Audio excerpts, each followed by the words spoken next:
हनुमान चालीसा पढ़ते वक्त भूल कर भी न करे ये 7 गलतियां, उठाने पड़ सकते हैं बुरे परिणाम। भक्त बजरंगबली को प्रसन्न करने के लिए अधिकतर लोग हनुमान चालीसा का पाठ करते हैं। विशेषकर मंगलवार के दिन हनुमान चालीसा के पाठ करने से मनचाहा फल प्राप्त होता है। हनुमान चालीसा के लिए किसी खास नियम की आवश्यकता नहीं होती है, लेकिन कुछ छोटी छोटी बातों का ध्यान रखना जरूरी होता है। हिंदू धर्म के अनुसार हनुमान की पूजा से शुभ फलों की प्राप्ति होती है। ऐसा माना जाता है कि उनकी पूजा से लोगों की समस्त मनोकामनाओं की पूर्ति होती है और शुभ फलों की प्राप्ति होती है। इसी वजह से उनके भक्त जन उन्हें प्रसन्न करने हेतु कई विशेष उपाय आजमाते हैं। ऐसी मान्यता है कि जो कोई भी भगवान हनुमान की पूजा करता है वह समृद्धि, धन और सकारात्मक ऊर्जा से भरपूर हो जाता है।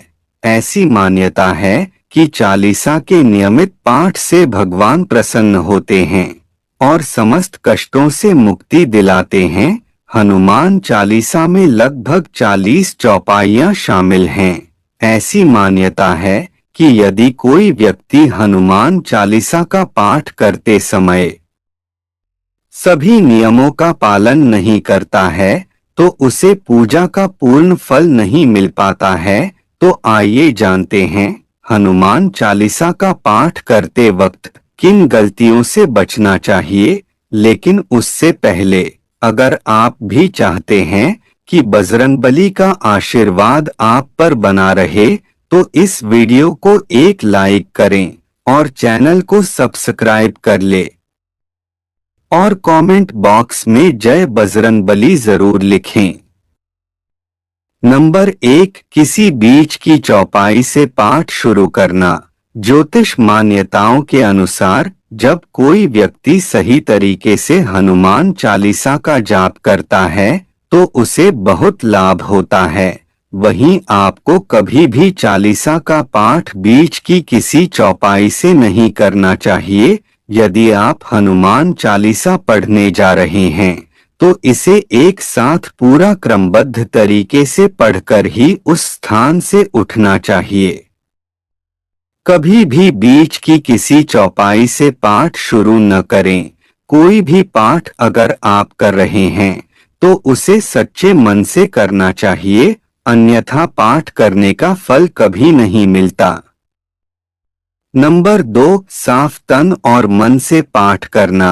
ऐसा माना जाता है कि यदि आप घर में हनुमान चालीसा का पाठ करते हैं तो हमेशा शुद्ध तन और मन से मंदिर में दीपक प्रज्वलित करके हनुमान जी का ध्यान करते हुए पाठ करें। नंबर 3, तामसिक भोजन और मदिरा का सेवन। यदि आप हनुमान चालीसा का पाठ करते हैं तो सुनिश्चित करें कि आपको भूलकर भी तामसिक भोजन या मदिरा का सेवन नहीं करना चाहिए। ऐसा करने से आप हनुमान जी के क्रोध का पात्र बन सकते हैं। हनुमान जी बाल ब्रह्मचारी हैं और हमेशा मांसाहारी चीजों और शराब के सेवन से दूर ही रहना चाहिए, तभी आपको पूजा का फल प्राप्त होगा। नंबर 4, किसी से व्यर्थ का झगड़ा करना। यदि आप हनुमान चालीसा का पाठ करते हैं तो ध्यान रखें कि आपको भूलकर भी किसी निर्बल को सताना नहीं चाहिए और किसी से व्यर्थ में झगड़ा नहीं करना चाहिए। यदि आप भी हनुमान चालीसा का पाठ करते हैं तो ध्यान रखें कि आपको किसी का भी अपमान नहीं करना चाहिए और किसी के लिए भी अपशब्दों का प्रयोग नहीं करना चाहिए। आप अगर हनुमान चालीसा का पाठ करते हैं तो आपको गरीबों को भी नहीं सताना चाहिए, बल्कि गरीबों की सहायता करनी चाहिए। नंबर 5, जीवन साथी को छोड़कर किसी अन्य रिश्ते में बंधना।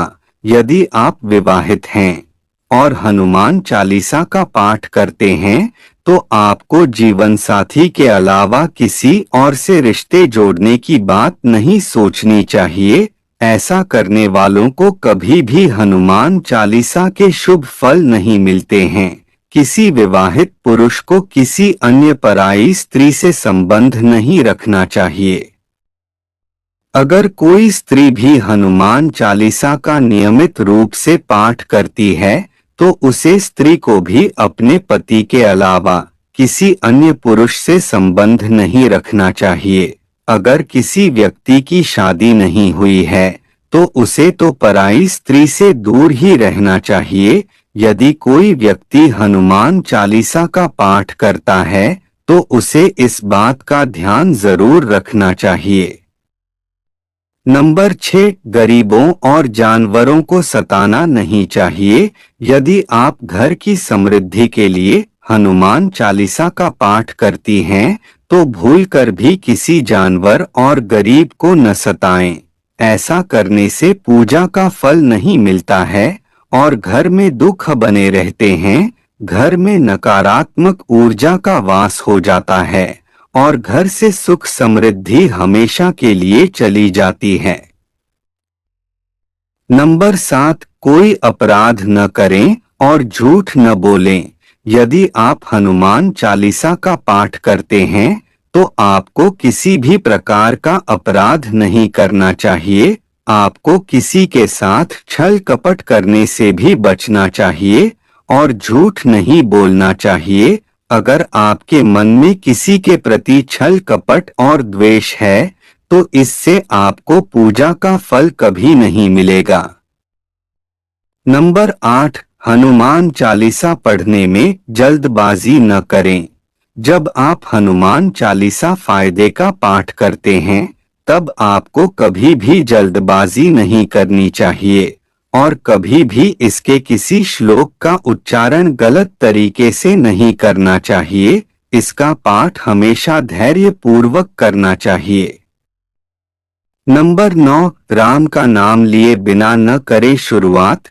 सभी इस बात से परिचित हैं कि हनुमान राम जी के परम भक्त हैं, इसलिए भगवान राम का नाम लिए बिना हनुमान चालीसा की शुरुआत न करें, वरना आप इसके फल से वंचित रह जाएंगे। नंबर 10, तन और मन रखें साफ। हनुमान जी और उनके इष्ट श्री राम के चित्र की स्थापना करें। इसके बाद उनके समक्ष जल से भरा पत्र रखें। कम से कम 3 बार से लेकर 108 बार तक चालीसा का पाठ करें। घर में हनुमान चालीसा का पाठ करते समय तन और मन दोनों साफ होना बेहद जरूरी है। नंबर 11, मन में न लाएं अनुचित ख्याल। हनुमान चालीसा का पाठ करते समय मन किसी भी प्रकार अनुचित ख्याल नहीं आना चाहिए। प्रयास करें कि चालीसा पाठ का समय रोज एक ही हो। विशेष दशाओं में यात्रा तथा सोते समय भी चालीसा का पाठ कर सकते हैं। नंबर 12, मंगलवार और शनिवार को हनुमान के दर्शन। हनुमान चालीसा का पाठ करने वाले को मंगलवार और शनिवार को हनुमान मंदिर में जाकर हनुमान जी के दर्शन जरूर करने चाहिए। यदि मंगलवार या शनिवार को हनुमान मंदिर में जाकर उनके सामने घी का दीपक जलाने से और हनुमान चालीसा का पाठ वहीं बैठकर करने से बड़े कष्ट दूर हो जाते हैं। नंबर 13, कभी भी गलत संगत वाले लोगों के साथ में रहे। यदि आप हनुमान चालीसा का पाठ पढ़ते हैं फिर भी गलत लोगों की संगत में बैठते हैं, उनका साथ उनके गलत कामों में देते हैं तो आपका पतन निश्चित है। इसीलिए ऐसे लोगों से दूर ही रहे। नंबर 14, ज्योतिष के अनुसार मंगलवार के दिन 3 बार पाठ करना बेहद शुभ माना जाता है। जब भी आप पाठ करें तो सबसे पहले एक पात्र में जल भरकर रख लें। उसके बाद जब हनुमान चालीसा का पाठ संपन्न हो जाए तो उस जल को ग्रहण कर लें। इससे आपको लाभ तो मिलेगा ही, साथ ही हनुमान जी भी जमकर अपनी कृपा बरसाएंगे। नंबर 15, सूतक काल परिवार में जब किसी इंसान की मौत हो जाती है तो वहां सूतक काल मान्य रहता है। जब तक ये सूतक काल रहता है तब तक हमें हनुमान सहित किसी अन्य देवी देवता की पूजा नहीं करनी चाहिए। इस दौरान मंदिर में भी प्रवेश ना करें। दोस्तों, वीडियो अच्छी लगी हो तो लाइक और सब्सक्राइब जरूर करें। धन्यवाद।